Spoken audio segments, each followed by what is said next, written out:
This one has a. Gorgeous. I would never think a cemetery would be so beautiful. I honestly would not think. There's several. Beautiful.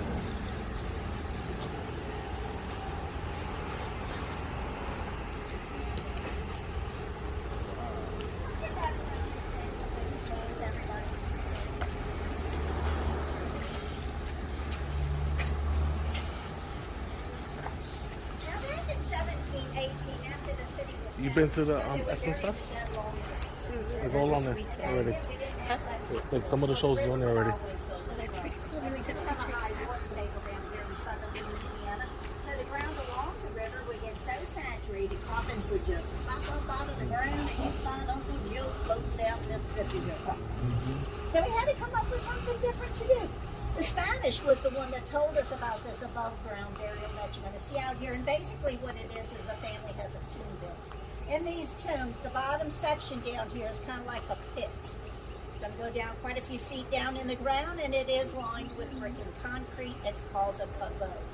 But in the middle of this tomb, there's a shelf. So when a family member dies, they're going to open up the tomb. They slide the coffin in on top of that shelf. Then they're going to seal the front up with brick and mortar. And then they're going to wait a minimum of a year. It takes about a year for a body to decompose down here in southern Louisiana with our heat. So anytime after that year, they're going to open up the tomb. They take the remains from the coffin, they're going to place it down to the bottom of the tomb in that remote area. But when the next family member dies, same process, coffin goes up on the shelf. Anytime after a year, their remains will be placed down to the bottom of the tomb with the other family members. And let me tell you, a lot of times that coffin that they're going to use, it could be just a simple wooden box because they're only going to use it once. Once they're done with it, they dispose of it. You also might be thinking too, well, what happens if somebody dies before that year is up? They have tombs that they use for holding around the cemetery, so anytime after a year, they're going to retrieve their remains, place them in the family tomb. So you can actually fit many family members in one single family tomb for generations. Now, if you ask me, it's a very green way to go. But you can only really do this down here in the south, of course, because of our heat. These basically become an oven during the summertime. You can't do this up north. Up north, it's a little bit too cold. Up north, you put a body in the tomb. A year later, you go to pull them out. They're still smiling at you.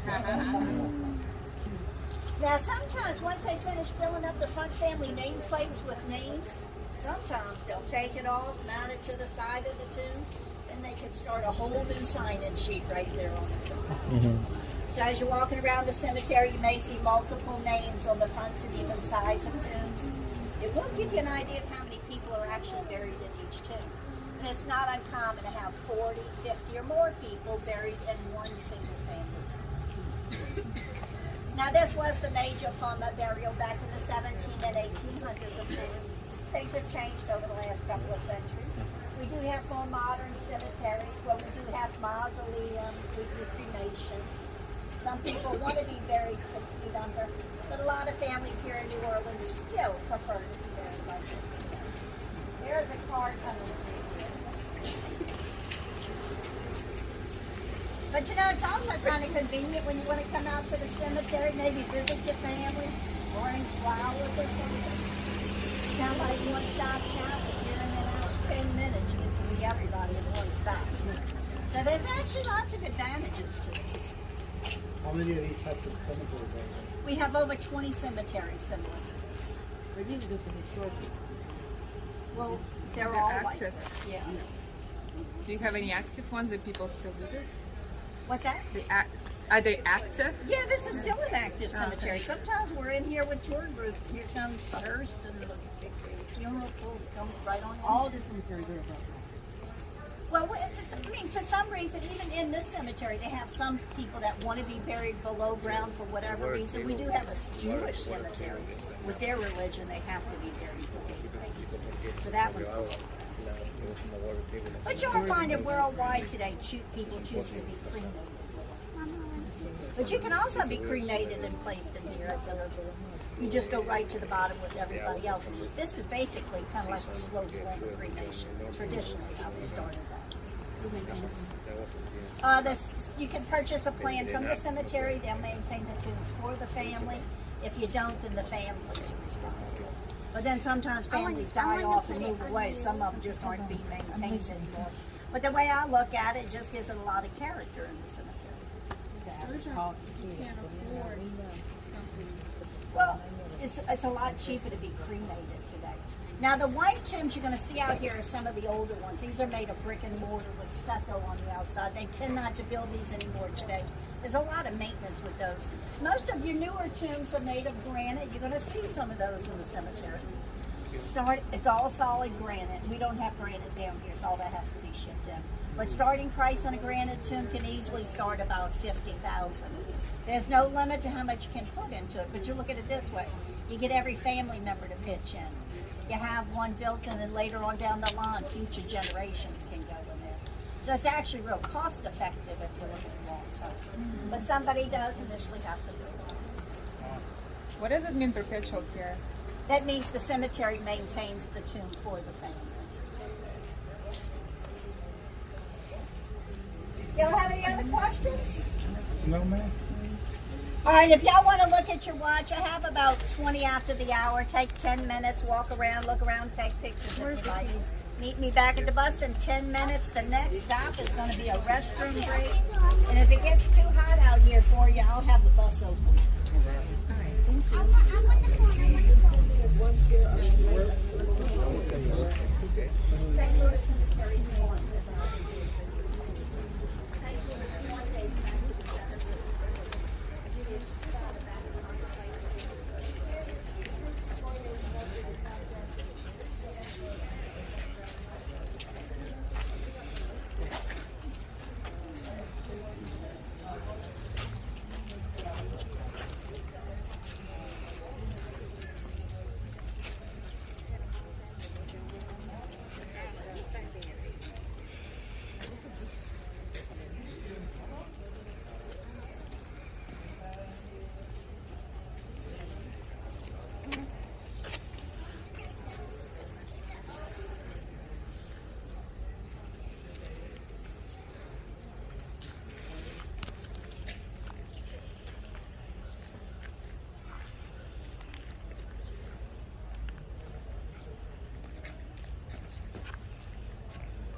Go visit Leah Chase.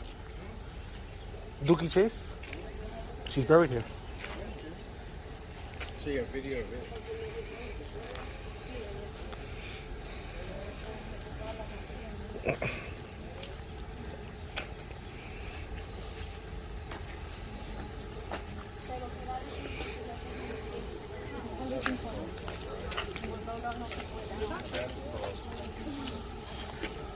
Big money.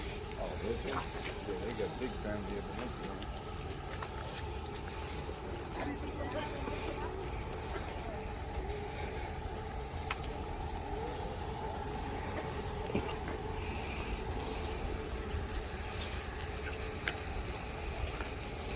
Okay, in 1772 it was San Antonio. Wait, because there's more. In 1835 it was San Felipe. In 1836 it was Washington on the Broadway. In 1836